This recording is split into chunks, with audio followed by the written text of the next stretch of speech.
Hello, everyone. Good evening, and a very warm welcome to the third and final day of our sessions on mind training with Venerable Geshe Lhakdor.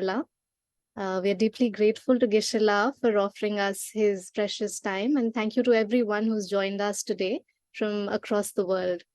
Before we begin today's session with Geshe La, I want to share that after Geshe La concludes his remarks for today's session, we'll have an opportunity to take some questions from our listeners and address them to Geshe La. So throughout the session, please keep typing your questions in the Q&A chat box, which is a button available on the bottom panel of your Zoom screen. We also want to share that all our sessions with Geshe La are being recorded.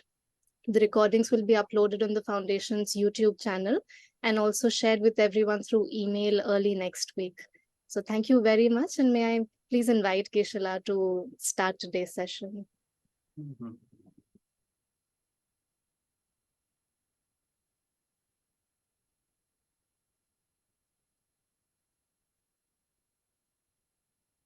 There is a stanza which says, whatever a rival may do to a foe, that is enemy, or a vengeful person to the one he hates, a wrongly applied mind would do more damage to him than that. Nothing that a mother, father, or other relative might do would do more good for him than a mind well controlled. So this clearly defines the benefit of a positive mind, good mind, and the harm and destruction done by a bad mind. These 3 days talks are supposed to be on mind training, meditation, and mindfulness. So basically, to make a long story short, what we are talking about is how important the mind is. How important the mind is. Your mind is. This has to be repeatedly said because mind is, as I said, an invisible force. It's colorless, shapeless, therefore we always tend to ignore it. I have been repeatedly saying elsewhere also, maybe here also, how many times we feed our body. How many times? Breakfast, lunch, dinner, in between, Kit Kat, or whatever, right? How many times? At least 4 or 5 times we feed our body. How many times do we feed our mind? How many times? Not really much. Even the professed practitioners may not be able to do practicing meditation and other things, maybe only 2 times or 3 times, not like your food, 6 or 7 times. At the most, we say that I did meditation for 5 minutes this morning, as if you have done a great thing. So therefore, it is important for all of us to know, again, really like this is making a long story short, is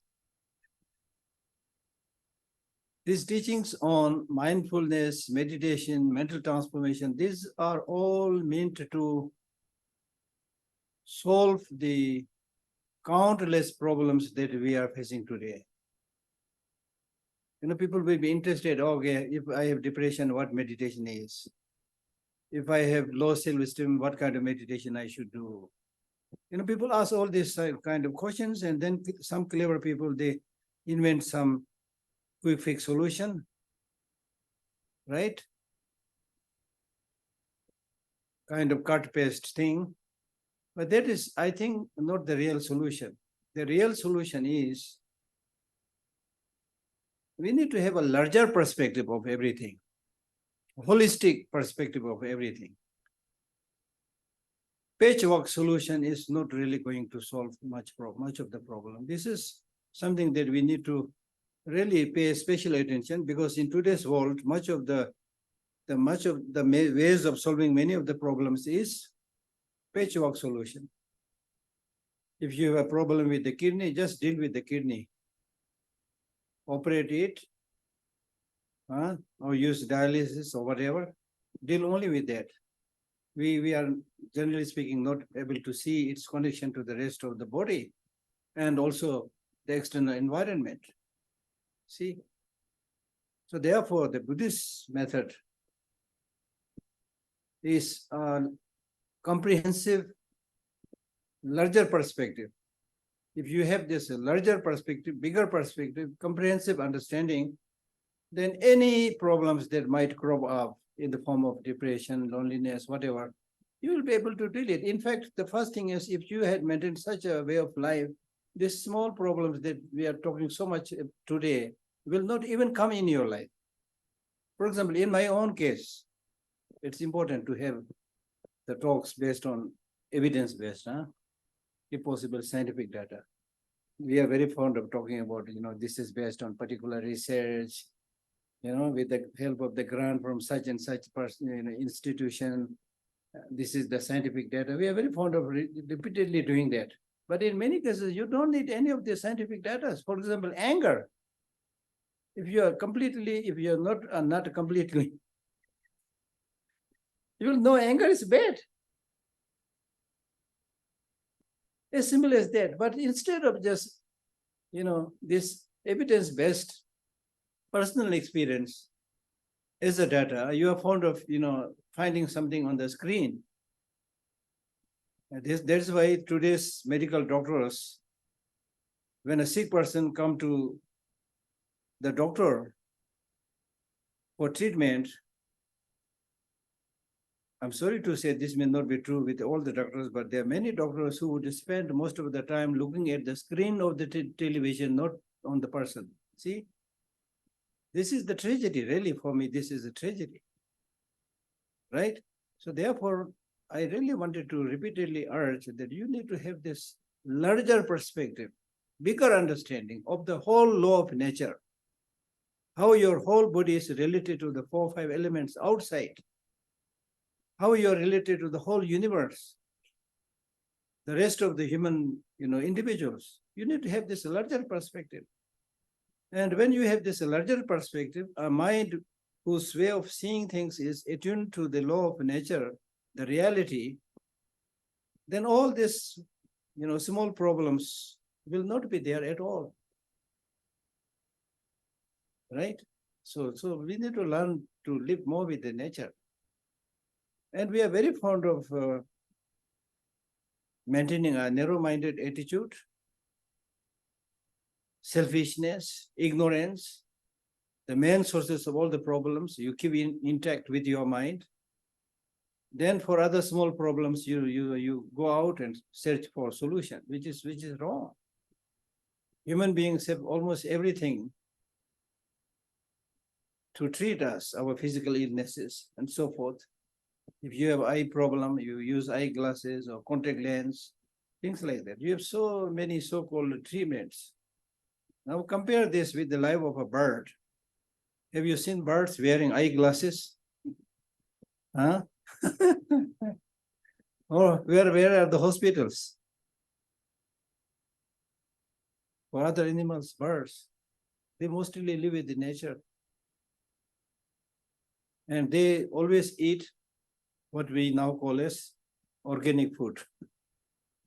And for us, we have polluted the environment, everything so much that when you are able to come up with some organic food, then you make such a show of it as if this is happening only in the human realm. So my point is, we need to live in the nature. And we need to have a clear understanding. Much of the problem that we are creating is our own mental malfunctioning of our mind. Because we have this great intelligence, and this intelligence, we are using it the wrong way, not in the right way. You can think about the past, you can think about the future, make all kinds of plans, which is supported by desire and attachment, right? So it is because of this. And then, as I said, this strong self-cherishing attitude and self-grasping and ignorance. And because of this, you need to defend just yourself and then destroy others, other nation, other country, other community, other people, just to defend yourself. And you tend to think that you are the only, you are the center of the universe and everybody else must, move around you. And anybody who does not live or talk in harmony with how you think, they should be mistreated, they should be ignored, they should be bullied, they should be discriminated. That's the problem, as simple as that. As simple as that. And then because of the intelligence, we also invent many fantasies. You never take your own personal responsibility. Instead, you talk about something metaphysical. And you are ready to kill each other in the name of that metaphysical being, which you've never seen, never met. So about the one which you have never seen, never met, you have so much. So you are pretending you have. I don't think you have genuine faith, but you are pretending you have so much faith and understanding of that. But the one who is breathing and living in front of you, don't hesitate to humiliate that person, kill that person. This is called hypocrisy. And it is because of this hypocrisy, Buddha had clearly, spoken about removing many of these paradoxes of the life. Paradoxes of the life. So therefore, first and foremost thing is, you have to have a clearer understanding and recognition that it is this mind which is really controlling me. It is not your husband. Although we normally point to the husband and say, this is my boss. No, he is not your boss. She is not your boss. In the true sense of that, even the president, prime minister, we say our boss, but not the real boss. The real boss is your mind.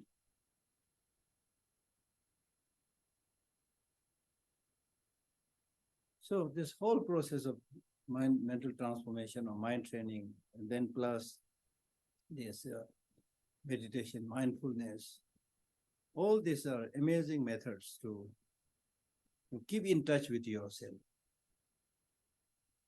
So in other words, I can also say much of the problem that you are facing today is because you are not in touch with yourself. You are in touch with everything else.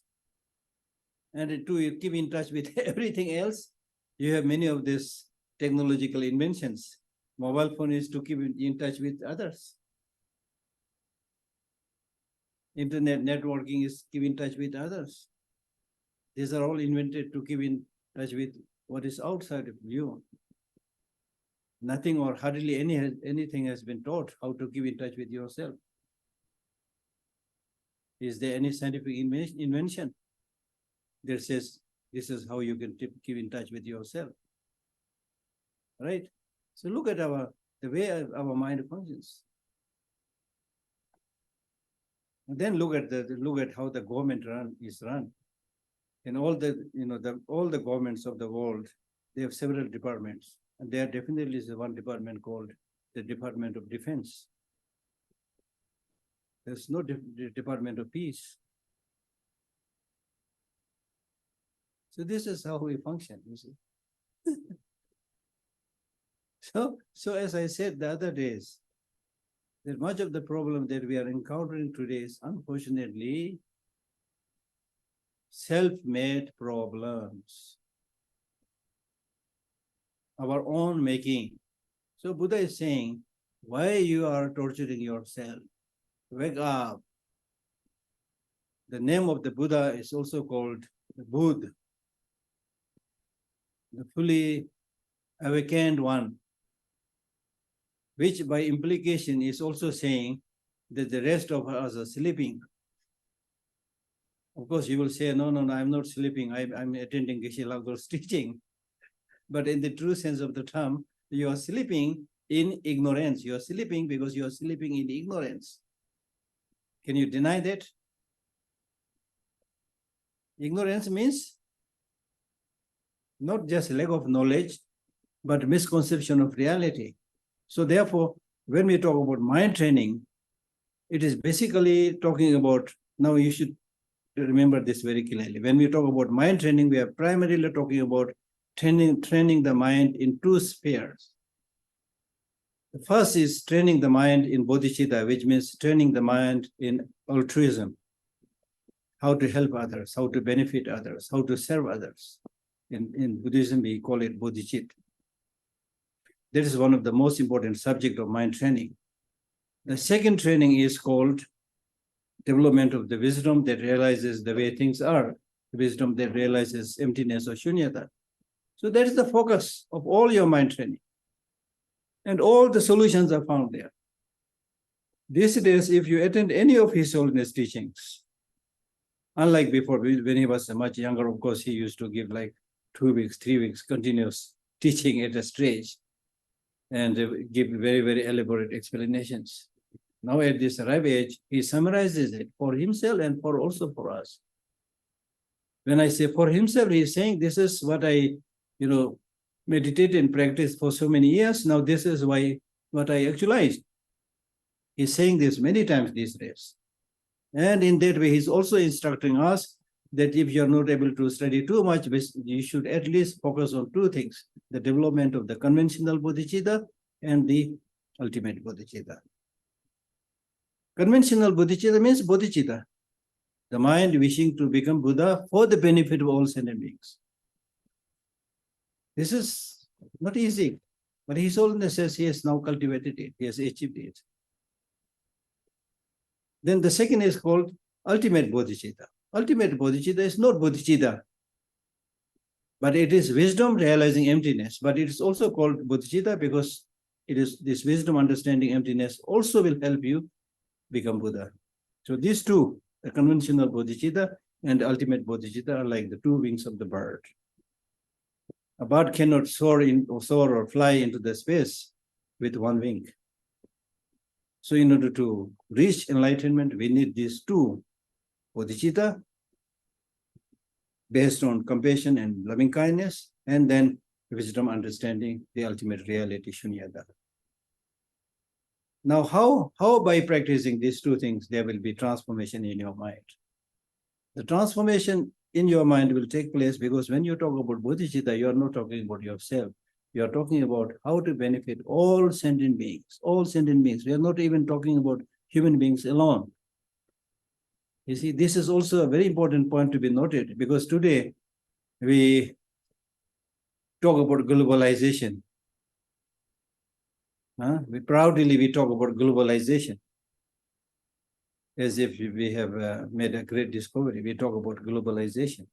But globalization is talking about only human beings. They're also primarily talking about doing business. But in Buddhism, we are talking about well-being of all sentient beings, right? So such a, expanded, wide, large view and perspective. And when you develop such a large, wide perspective, which is in accordance with the reality, you are not prone to all kinds of stupid, narrow-minded illnesses and sicknesses. We confront many problems, difficulties, because we focus on small things. We are narrow-minded. When you develop a larger perspective, when you don't keep on saying, I have this problem, I didn't get this, I all the time. You're repeatedly talking about I and repeatedly making this self-references, I, me, and mine.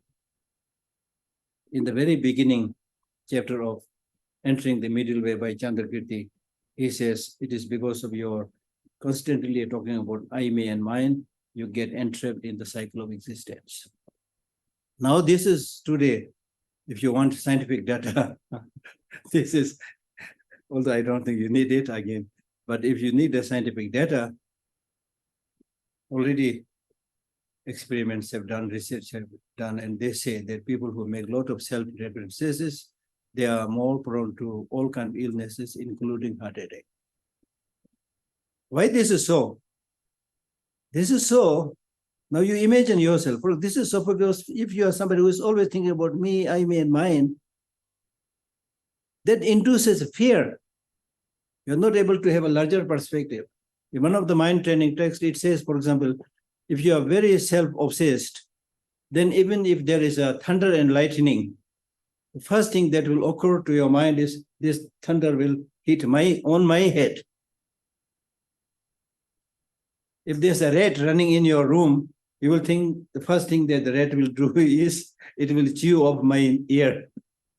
If there's an earthquake, you fear the first thing this earthquake will do is destroy the building on my head and kill me first, which is not true. And because of this, you have unnecessary fear. Unnecessary fear. Because this is so because you have a very narrow focus. And within that narrow focus, I call it tunnel vision. In the tunnel vision, you see only small things that also primarily related to yourself. This is not to say you don't have a personal problem. You may have a personal problem, but if you don't just get bogged down to this personal problem and maintain a larger perspective. For example, if I have headache, then I don't just keep on thinking about my headache alone, but also think about others, who are suffering much more than just a headache. In many African countries or in many, there are many nations who are, torn between conflicts and wars, who don't have opportunity to go to hospital. There's no, in fact, many remote areas, there's no hospital, right? For example, right now, Morocco, how with this very damaging earthquake, already 3,000 people lost their life and still they are excavating more and more. You see, it's just small examples. So it's not just you. So when you maintain that understanding, yes, you have suffering, but comparing to many people, I'm lucky. For example, if you're in Dharamsala, it is not one of the most advanced place, but still, if you are in Dharamsala here, you can go to the Delhi hospital, which will give you Western medicine. Go to medical center, which will give you Tibetan medicine. Right? Then there's no war here, no flood here right now. Very lucky. Very lucky. So day in and day out, you maintain that positive perspective. Your mind will be instilled with happiness and peace. When you are happy and at peace, you can study anything, you can meditate, you can learn. Your immune system will improve. This is how all the problems are solved, by this kind of thinking, right? It's very, very helpful, very, very important. So therefore, mind training means basically training into this one bodhicitta, as I said. So the root cause of many of this problem is self-cherishing attitude. When I say self-cherishing attitude, I'm not saying you don't think about yourself, you don't care about yourself. In fact, one of the most important teaching in Buddhism is take good care of yourself. So I'm not saying don't take care of yourself. But when we say self-cherishing attitude, it means thinking just about oneself alone and completely forgetting about the needs of others. That is called self-cherishing attitude. That is very poisonous. Not only with that attitude, not only you will not help others, but you will not be able to help yourself. That's why His Holiness the Dalai Lama says, if you want to be selfish, be wisely selfish. Wisely selfish means when you help others, make friendship with others, you will get the benefit. Others will get the benefit. But if you think just about yourself alone, not only others will not get benefit, you yourself will also not get benefit. As I said, this is also now scientifically endorsed and proved. Then the other point, the ultimate bodhicitta. Ultimate bodhicitta, as I briefly touched this, that is the view of emptiness, the development of wisdom that sees the reality, the way things are. So now in this kind of wisdom, realizing and seeing things as they are, we have many problems. As I said, man-made problems, because we are not able to see things as they are. Instead of seeing what needs to be seen, you will see not what you should see, but you will see what you want to see.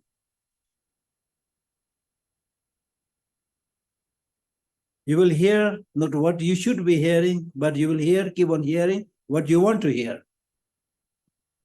So you will never hear the truth, never hear the reality, even on a small scale. In the society, there are so many rumors floating around. Somebody said this, somebody said this. Then you have no idea. You have not seen yourself, you have not heard yourself, you are simply listening to other people's gossip, and you become a medium to spread this gossip further and then create conflict between religions, between communities, even between the members of the same family. Even Aristotle made this problem. If you read the life history of Aristotle, he also made this problem.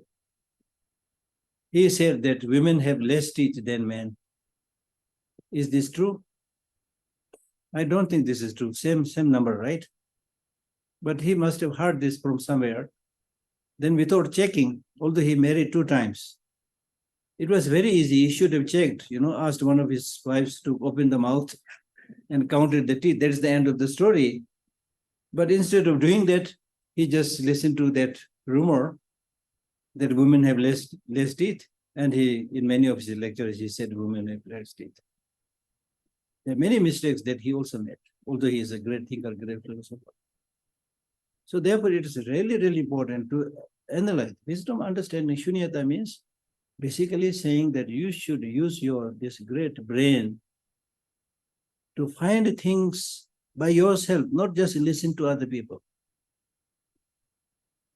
And that is actually the source of education, knowledge, enlightenment, everything, tranquility, peace, and everything. And those things about which you have no idea, just keep quiet. Nature has given us only one mouth, 2 eyes, 2 ears. That means see, listen more. Listen only not what is there in front, but also all directions. Ears on all the directions. Then 2 eyes, just to see by yourself what is the truth. The nose is not like the peak. The nostrils are not the nostrils are not outside, because our noses, I think, I'm not so sure, I think is the pig's noses, he has to scavenge, you see. So he has to sniff, find the food with his nose outside. But human nostrils are towards your body. That means you just smell your own body. Make sure it is clean or not clean. It's none of business to try to smell others. When we smell others, we have to do like this, like the pig, right? And then the tongue is already inside.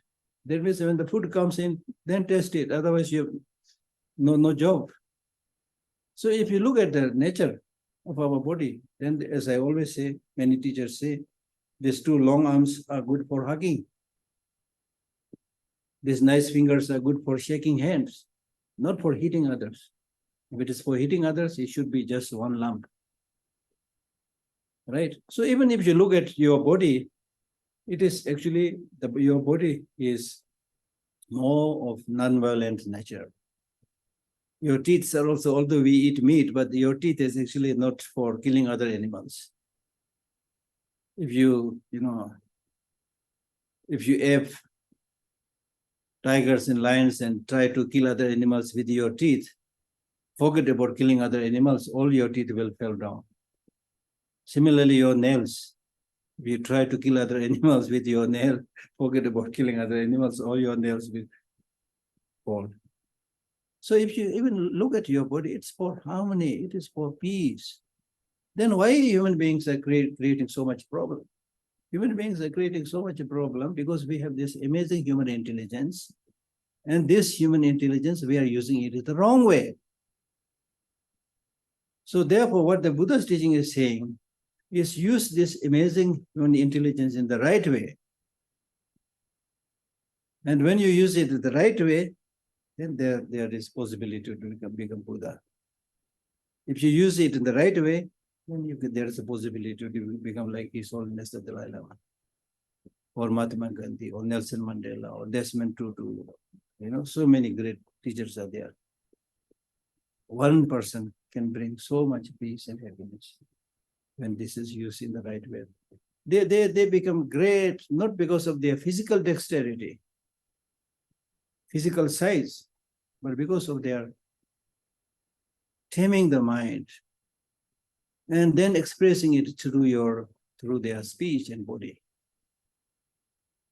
On the other hand, we have so many, the list here is also very long, so many dictators, criminals, who also have the same intelligence, but they use intelligence in the wrong way. And at the end of the day, not only they brought so much death and destruction and unhappiness in the mind of the people, they themselves have suffered so much, languished so much. I mean, you can read how Mao Zedong ended his life on dictator, how Hitler ended his life. Read those. You will see the difference. When Hitler was about to die, he was just full of fear. The one who created so much fear in the mind of others. When his turn came, he was full of fear. He was constantly asking, how far the enemy is. Oh, 10 kilometers, 20 kilometers. Then he was so feared. It is said that when he came to see some of his officials, his face was already pale. Then finally he shot himself and killed himself, committed suicide. You see, like that. So look at that. Look at that. So therefore, mind transformation means transforming the mind into altruism and into wisdom. That basically means developing a good heart and good head. Good head means know the reality as they are, don't exaggerate. Ask questions. Know the reality as they are, not what you expect. Then, based on that, develop a good heart, help others. And you can help others if you have the knowledge, if you know the reality. Buddha was able to help so many people because his compassion, his bodhicitta was based on understanding of the ultimate shunyata or reality. So there will be no mistake. It is not simply saying be a good person, no. You see, there is one stanza in Buddhist teaching where it says, do not do anything that is negative. Do everything that is positive. Completely transform your mind. This is my teaching. In 4 lines, he said everything. Do not do anything that is negative. He did not say, you can do some of these negative things.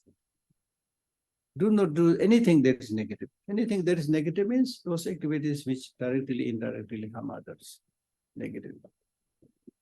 Do everything that is positive, which basically means not necessarily having to do with any other religion or what other people say. It basically means directly, indirectly, those that help others, you should do it. Now, having said this, third line, in the third line, he says, completely discipline your mind. This is very important because many people say, why these monks, nuns, they study for 20 years in a monastery? Because at the end of the day, what you need to do is to become a kind-hearted person, which is so simple, they say. Why you have to study for so many years? You need to study for so many years because, not so many years, but at least to some years you have to study because your mind is right now very strongly habituated and addicted to negative ways of thinking and negative ways of life. Addicted, I'm saying addiction. When I use this word addiction, it will help you understand this very easily. For example, somebody who is addicted in drinking, intoxication. I've seen many of them because they are addicted. It's so difficult for them to stop that habit. I've seen some of them who has been drinking excessively for so many years. Now somebody says, stop it. Then he tries to stop it.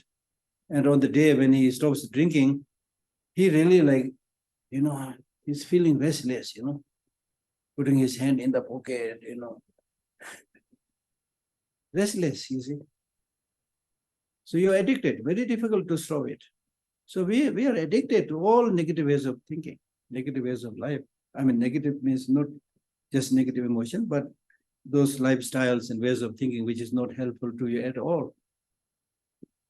As the other day I said, just for 5-10 minutes pleasure, we sacrifice a life's happiness, be it food or be it, anything, right? So therefore, since we are so habituated with these negative emotions, it is important to meditate now. That means getting habituated regularly so that your mind gradually is able to stop those addictions and get habituated with the positive ways of thinking. Now, this is, again, scientifically speaking, this is very much possible. Because if you look at the way how the brain functions, for example, in the very beginning, the child immediately after birth is not able to speak because there's no conversation going on between the different parts of the brain, right? There is no communication. Then through repeated effort, he's making to ama, pala, start saying things this, because now at least one communication is made between two, the brains have started talking. So that means when I read this book on brain, it was so helpful to me. It was basically saying exactly like the Buddhist teaching on meditation. So meditation, as I said, getting habituated. So the brain science, they're also saying, first of all, to make anything happen, the brains need to communicate and talk to each other. That's the fundamental rule. Now, what kind of communication you're going to make? Negative communication or positive communication? If you keep on making the negative communication, you will become addicted. If you do the positive communication, like talk about compassion and love, then this frontal side of the lobe, the frontal lobe of the brain, which is the center for compassion and love and so forth, this becomes active. So it's all question of getting habituated. That is called meditation, getting habituated with the good things. So therefore, if you read a book like Shantideva's Bodhisattva Way of Life, I remember His Holiness in his teaching clearly saying that if you read Shantideva's book very carefully, he is really trying to confront the negative emotions from all sides. This is very helpful. The negative emotions, when we talk about negative emotions, anger, jealousy, hatred, and so many other negative emotions, these negative emotions are very opportunistic. They are very cunning. They are very manipulative. For example, anger comes. When anger comes, why anger comes? Anger comes when you are a little bit weak and not able to say things, not able to do things. Then anger comes saying, be brave, say it, do it. It gives you some bolted energy, which makes you say things which you could not say before, which makes you do things which you could not do before. So therefore, you think anger is necessary. You get a boldness. But yes, it is true. When you get angry, you get some extra energy, but that extra energy is basically blind energy. It is unsure whether it will hit the target or not. And it will, in fact, in many times, it will misfire. Kill yourself. Many people out of anger, they commit suicide. Right? We have so many examples of that. Right? So therefore, these negative emotions, anger, then attachment comes. Attachment comes. When attachment comes, when negative desire comes, they come as a very nice friend. Very softly. Come, let us go to the nightclub. Saying almost like that, you see? Right? But then it does, in the long run, it does more damage than anger, than hatred. Anger and hatred, when they come, it is very obvious. When attachment comes, it is not so obvious. As in Tsongkhapa's Lamrim Chemo, Great Stages of Path, he says it is like a drop of oil falling on a piece of cloth. It just sinks into it and difficult to get it separated. Whatever object you like, whatever object you fancy, oh, I like this one. Oh, I like this one. Your mind goes into it, get stuck there. Now imagine when you're stuck there means you're losing your freedom. When you're stuck there on anything that you fancy, you're stuck there. You want freedom. The very purpose of Buddhist practice is freedom, not to get stuck somewhere. Right? Right? So your freedom is lost. And then look at anger. When anger says, oh, I'm very angry, I don't like you, get lost. You push away everybody. I don't want you come near me, closer to me, get lost. I don't want to talk to you. I don't want to hear about you. I know who you are. Get lost. Disappear from my eyesight. So distancing yourself from others. Obviously, very negative. In Buddhism, we talk about regarding all sentient beings as your mother, but what you're practicing, I say get lost. Then when attachment comes, it says, oh, I like you so much. I like this Mercedes car so much. Come closer, come closer. If you can't come closer, I will come close to you. You get stuck there. You tie your head with hair. Again, you lose your freedom. You lose your sense of judgment. Right? So therefore, it is important not to, it's not easy. It's not easy, as I said, because we are very strongly habituated with that. From Buddhist viewpoint, for many countless lives, we are habituated with that. From scientific point of view, originally we are animals. So we have this animal instinct of fighting and having sex and attachment. We are used with that. So it's very difficult to stop it. But by seeing the reason, by seeing the benefit, by repeatedly doing the practice, the good news is, in whatever area you want to get habituated, you will get habituated with that. So you need to make effort. You need to practice repeatedly, then you will be amazed to see the achievement. It is possible. So that is called mind transformation. Mind transformation, we practice mind transformation, not because Buddha said. Buddha said, yes, of course, but it is for our own benefit we are doing it. It's not to make you look good, but it is to really help you and help many other sentient beings. Right? So therefore, these practices are very, very crucial. And in order to do this kind of practice successfully, you need to be always mindful, alert, aware. Why you need to be mindful? Why you need to be alert and aware? Because your negative emotions, which are your enemy. Your negative emotions are already there in the headquarters of your mind. So how can you sleep peacefully in a way? How can you remain relaxed? For example, if your real enemy is 1 kilometer away, how can you remain relaxed? So these negative emotions are more worse than human enemies. From human enemies, we can run away. If the enemy catches us, we can plead and request them to save our life. And we can say, I'll do whatever you do, just spare my life. But from when you have these negative emotions within you, where are you going to run?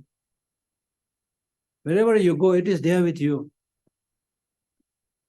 But at the same time, the good news is, if you make some effort, these negative emotions can be banished.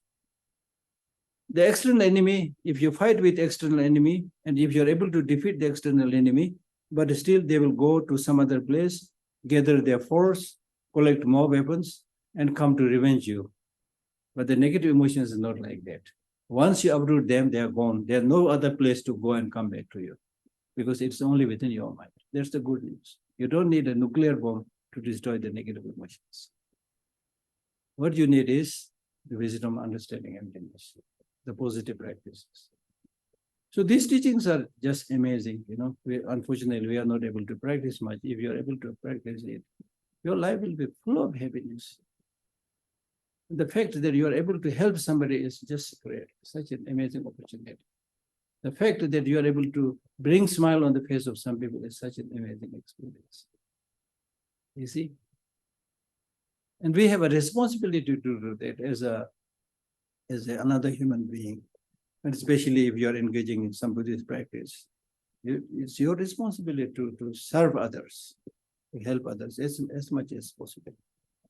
That doesn't mean you will always be successful. Of course, you are still practicing, right? You are not completely enlightened, right? But it's such a wonderful opportunity. And when you live such a life, then there is no question of having fear whether you live or whether you die. So let me say 2-3 words about mindfulness practice. So mindfulness basically means it's not similar to attention. Mindfulness means basically paying attention to what must be done and what should not be done, or just seeing the reality as it is. So mindfulness is basically wisdom. I have explained the meaning of wisdom already. Wisdom means to analyze, analytical meditation. It comes in the practice of vipassana, special insight. Mindfulness practice is primarily included within the vipassana, special insight. So here, the main focus is, for example, there are so many areas where you can focus, but primary focus is your own body, your own feeling, your own mental states, and of course, the rest of phenomena.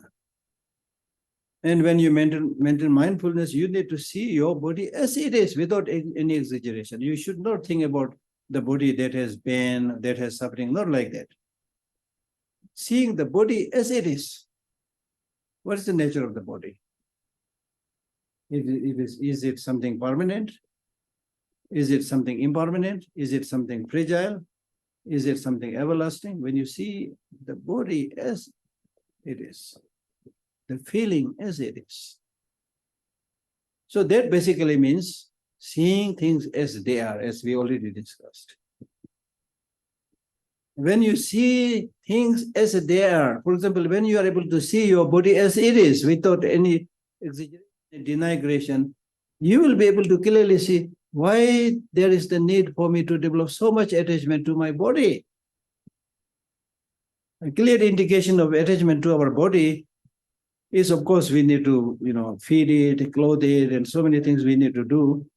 But still, with the rest of the body, you put on your clothes, so it's not visible directly, so you pay less attention to it.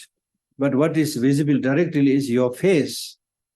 So therefore, we take so much care of our face, using the lipstick or eyelashes, or, make it, more whiter or more reddish, whatever, you see. But what the mindfulness practice is saying is, no, don't pay attention just to your face. Pay attention to the whole body. Because if there is a pain in any part of your body, it is pain, it is miserable, it is uncomfortable. So pay attention to the whole body. Take care of the whole body, not just the face. Things like that. So similarly, feeling, when you really look at the feeling, you will be able to know that when feeling of happiness arises, then attachment comes. Feeling of unpleasant experience there, then anger and hatred. Feeling of neutrality, then you tend to ignore that, you see. So like that. So this is basically talking about wisdom, understanding, shunyata, or emptiness, or reality, ultimate reality of everything. So the main point is, to conclude, the main point is that when much of the problem that we are facing today is because of ignorance, which means we are unable to see things as they are. We will either exaggerate it or we will denigrate it, belittle it. And because of this, you get all kinds of problems. As I cited the verse from Shantideva's Bodhicharya Avadara yesterday, that when you have this understanding of the reality as they are, then you will be able to see that there's nothing to lose and nothing to gain. And it is this fear of gaining something and losing something that we run and we do so many things. We are so suspicious and things like that. But when you truly understand these things, then everything that we have right now is really like a borrowed garment. Look at the fact that when we came into this world, we came with nothing. Just naked body, baby crying with no hair on the head, no teeth, nothing, you see. And finally, when we'll die also, we leave everything behind. So Hindi में बोलता है ना बीच में क्या हंगामा इतना हंगामा क्यों कर रहे बीच में why you make so much hue and cry in between. This is not to say you don't need food, you don't need clothes, but what I'm saying is you should drop many of these unnecessary obsessions, addictions. So that is mind transformation. Okay, all right. So I'll stop here. There are so many things to say, but we stop here. So in short, I will conclude by citing a quotation from Shantideva's Bodhicharya Avatara, where he says, in short, unless you know the secret of your mind, even if you aspire happiness, even if you do not want suffering, you will just endlessly wander in the samsara, not getting happiness and getting a lot of suffering. Unless you know the secrecy of the mind. That means understand the mind, how it functions, how it reacts. How much happiness or suffering you get is how your mind reacts to the events and situations and external objects. How you react. It's not how things stand outside, but how you react. This is important because what is outside of you, you have no control, but how you react to these changing situations and ups and downs in life, that is under your control. So take note of that, take care of that. So that's why, as I always jokingly say, but this is actually in the line of Buddha's teaching. When we meet our friends and then we part, we say, bye, take care. Nobody says, bye, I'll take care of you. This is exactly what the Buddha said. Self is the protector of the self, no one else can be the protector. Similarly, self is the enemy of the self, no one else can be the enemy. Look at this. We are very good in pointing, others, saying that this person, that person is source of all my misfortunes, lack of success and so forth. The Buddha clearly says, self is the enemy. Because it is you who is developing all these negative ways of thinking. Right? So therefore, we need to, as much as possible, start. Start when? From today onwards. Not next year. Start. Even if it is a small step, it's okay, small step. And how do you take that small step? You take that small step by clearly realizing that you have many negative emotions, but out of these negative emotions, take note of one negative emotion which has a predominant presence in you. For example, if you're a very angry person, that's going to do a lot of damage to you. So deal with that. Lessen that anger. Contrarily, if somebody is full of attachment to material things, then you should recognize it and lessen that. Then happiness will come. Sun of happiness will come. Okay, I stop here. Now maybe some questions.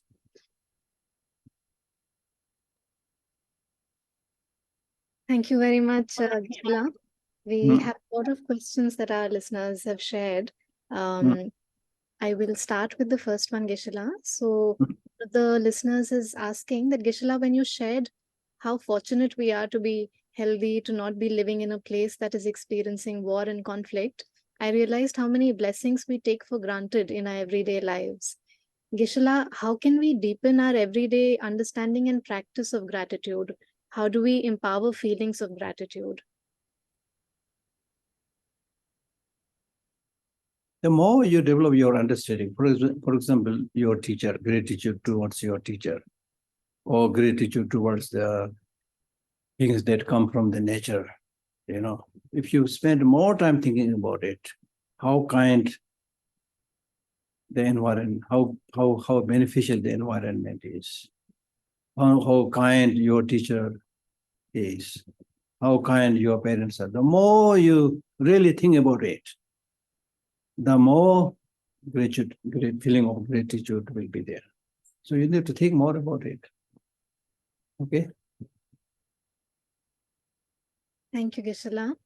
Hmm. Geshe-la, the next question is by one of our listeners. She's asking, Geshe-la, when you talk about altruism, how do Hmm. we imagine ourselves to be interdependent with people who we perceive as our enemies, or with Hmm. countries and communities that we perceive as oppressors? Also, Hmm. Geshe-la, is it possible to go a step further and feel compassion for those we perceive as oppressors? Hmm. Yeah, that's why I briefly mentioned that the root cause of cultivation of bodhicitta is compassion and loving kindness. So you need to first, yes, of course, develop a feeling of equanimity, meaning that all of us, including the enemy, are same in wanting happiness and not wanting suffering. And if you're a Buddhist practitioner who believe in past and future lives, then you can also think that this so-called enemy today is not necessarily enemy in the past lives. In the past lives, that person must have been your very close friend also. It's only change of time that you do not recognize, right? So basically, we are all same. And then not only that, enemies, whether they have a motivation to help you or not, but it is because of this presence of these enemies that you are able to become tougher. You are able to practice patience. Your teacher will not teach you patience. The teacher will only talk about patience. But because he's so kind to you, your parents are so kind to you, you don't have an opportunity to practice patience. But those people who bother you repeatedly, then you get an amazing opportunity to practice patience. And if you're able to deal with those, not only human beings, but those troublemakers, tough situations, if you're able to deal with that, then nothing can bother you, nothing can disturb you. So that's why we have, again, in the mind training, we have a practice called transforming misfortune into the path. So that's very important, especially in today's world when you encounter so many of these problems. It's important to transform this misfortune into spiritual practices. Okay. Thank you, Geshe-la. The next question is that, Geshe-la, when we take care of people in our Hmm. lives with complete devotion and integrity, how Hmm. can we distinguish whether it is a desirable action or if it is coming out of an attachment which is undesirable? So normally the desired way of practice is when you help others, don't expect anything in back. That's the most important thing. Just like the sun, gives warmth to all of us, but the sun is not asking anything, back. So we should be like the sun and the wind and the four elements, water and so forth. So that is not easy. As a beginner, we may have, despite or in spite of our attempt, we may have some attachment which makes us easier to help somebody, not everybody. So that clearly shows there is attachment, right? But it's okay to start with that attachment. You cannot be completely, perfect right in the beginning. But then gradually with the realization, you should reduce that attachment and you should help that person merely on the fact, not on the fact that this person is my friend or brother or sister, not on that fact.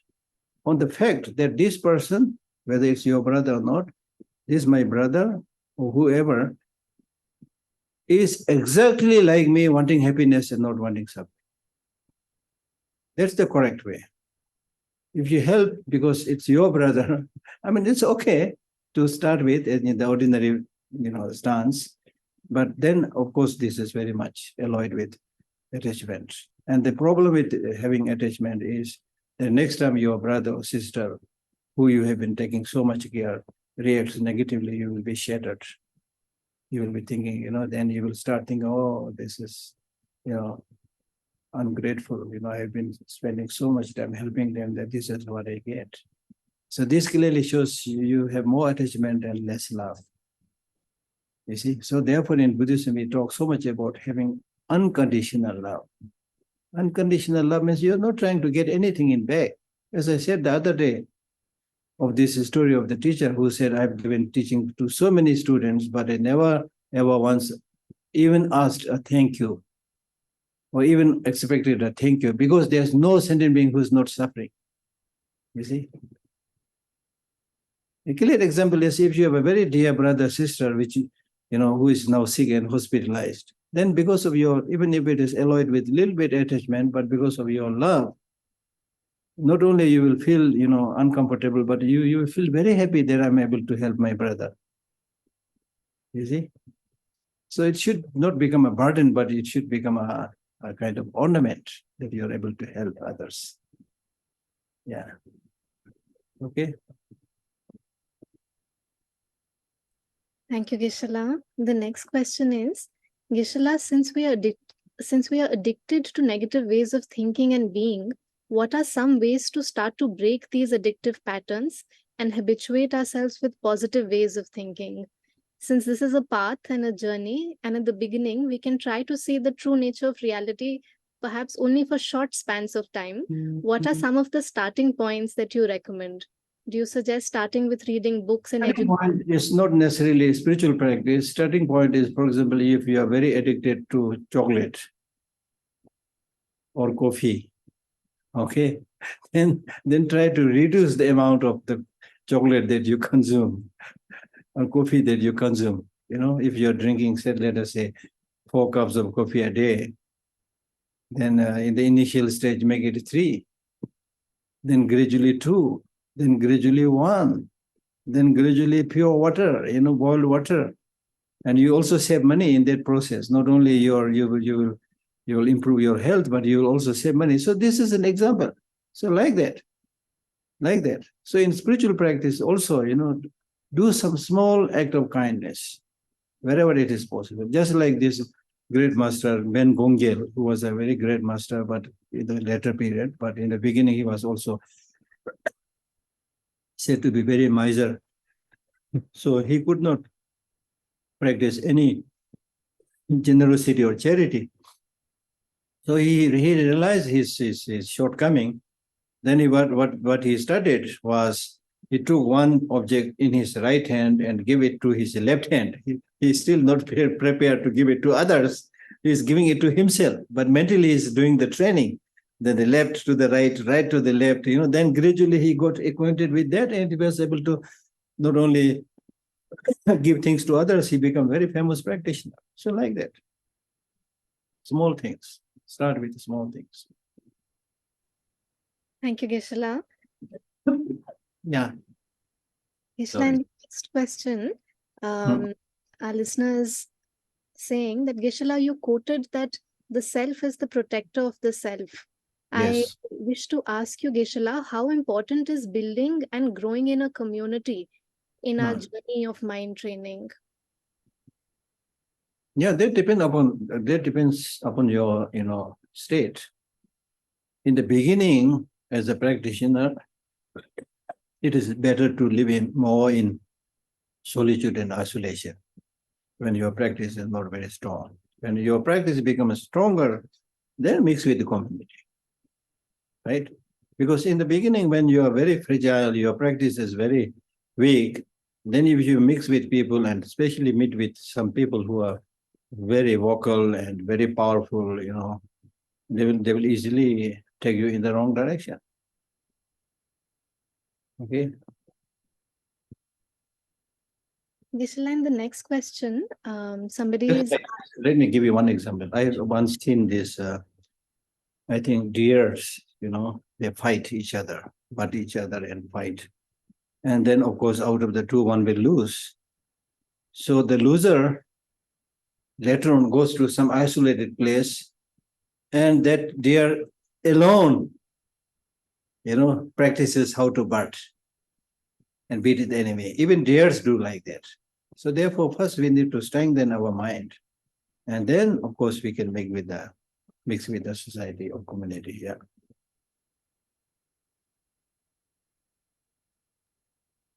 Thank you, Okay.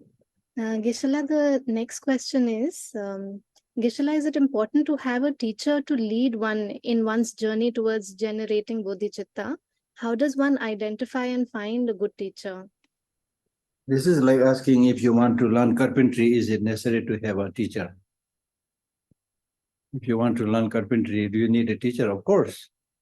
So in the Buddhist text, it says, even if you need, even in the case of those things which you are able to see directly, like learning carpentry, you need a teacher. Then what need is there to talk about the need of a teacher when you're talking about making a journey to future lives which you are unable to see? So therefore, teacher, of course, is very, very important. But your second part of the question is very important, because when you try to look for the teacher, you should be very careful, very careful. It is more important than your finding your spouse, husband or wife. It is more important than buying your car. Even when you buy your car, you do a lot of you do ask a lot of questions. How much fuel it consumes, what is the mileage, so many things you ask, and then only you pay the money. So now you're talking about finding a person or teacher who will guide you for your happiness for many lives to come. So there you should be very careful. So therefore, the recommended suggestion is that in the beginning, you can receive teachings from anybody. But just having received teaching, that person doesn't become your teacher. By listening to somebody, if you derive a lot of benefit, of course, you should be thankful that person. I listened to such and such Geshe, then it was very useful. Thank you. Of course, you should say, but still, you don't have to accept that person as your teacher. Thank that person, of course, because even if somebody offers you a cup of tea, it's a human decency to say thank you. so similarly, you should be thankful, but doesn't have to accept that person as your teacher. So still spend more time. Look at not only how good the teacher is in terms of teaching, but look at how his behavior, how his regular ways of life. Okay. Then again, you should be realistic. You will not find a Buddha as your teacher in these days, one who is completely perfect in everything. That is impossible. So you should find a teacher who is qualified to teach. If he is not qualified to teach, then he cannot become a teacher. Not only qualified to teach, but he has a big presence of compassion. If that person has a big presence of compassion for you, then he will not cheat you, right? Otherwise, he may take advantage of you, right? So therefore, compassion, more learning and knowledge, and plus somebody who is ready to help you also, spend some time with you also. So there are many qualifications, but at least these three must be there, right?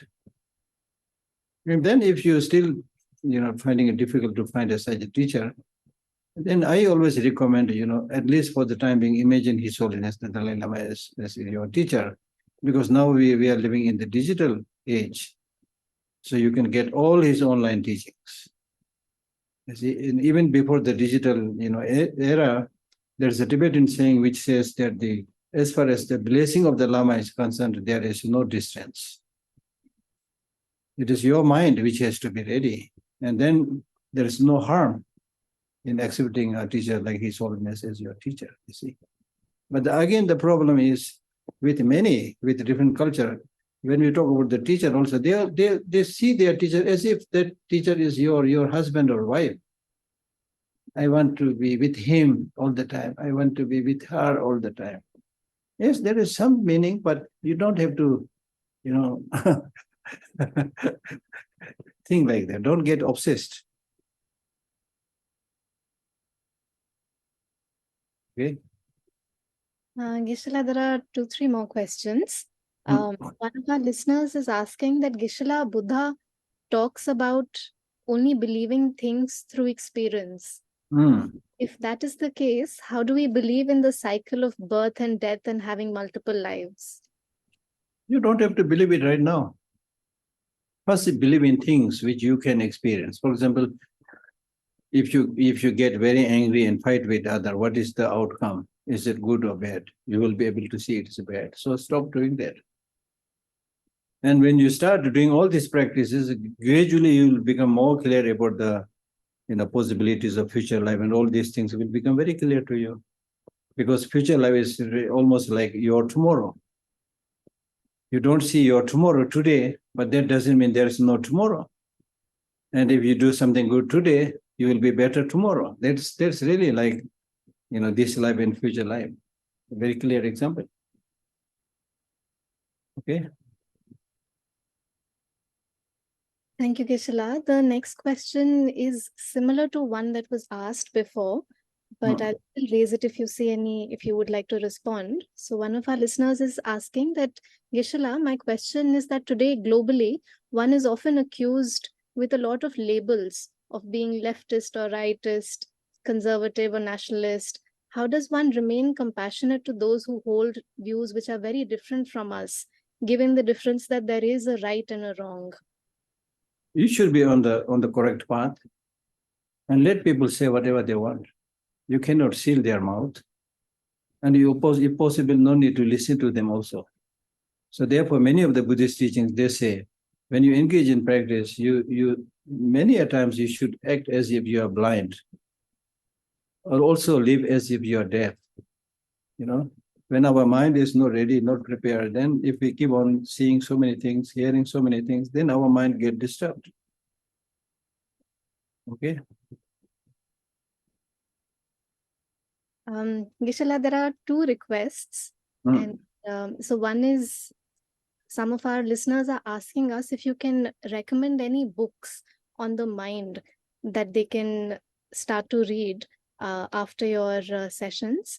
And Yeah. so, and Geshe-la, the next request, I'll also place it before you, and then you see if you'd like to take it on right now or maybe later during another session. A few of our listeners are asking that, Geshe-la, will we have the opportunity to experience a brief live meditation session with you before you wrap up today's session, or should we wait for another opportunity? Yeah, you can. Yeah, with the first, there is a His Holiness's office under the guidance of His Holiness Dalai Lama. They prepared a series of books called Buddhist Science and Buddhist Philosophy. Okay, so with already 4 volumes out, they are very, very good. And within that, there is one called The Mind. It's just on mind. It's a thick volume. It's available in the market. Okay, Buddhist Philosophy, Buddhist Science, the 3 volumes. I don't remember the whole name, but yeah, I think it's under the category Buddhist Science, and then the subtitle is Mind, the Mind. Okay, and you should have that one. Okay. Then we conclude as you requested. We do a short meditation. Don't leave it for the future. And so just watch your breath. We will do this meditation on one's breath. Okay. And when you watch your breath in its normal state without making noise, just as you normally breathe, and try to watch it. When the breathing goes out, make sure your mind is watching. Imagine that your mind is, in between the 2 nostrils. And when the breath goes out, just watch it, almost like going with that breath. And then when it comes in, come with the mind, that breath. So when this going out and coming in, this should be counted as one. And then the second, then the third, then the fourth, then the fifth. So let us see how much you're able to concentrate. As soon as you get distracted, then you have to start all over again. Okay, so let us do this.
Okay.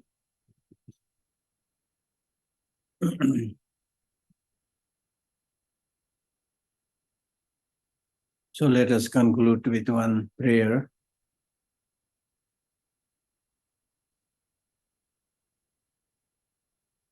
May those with fear be fearless.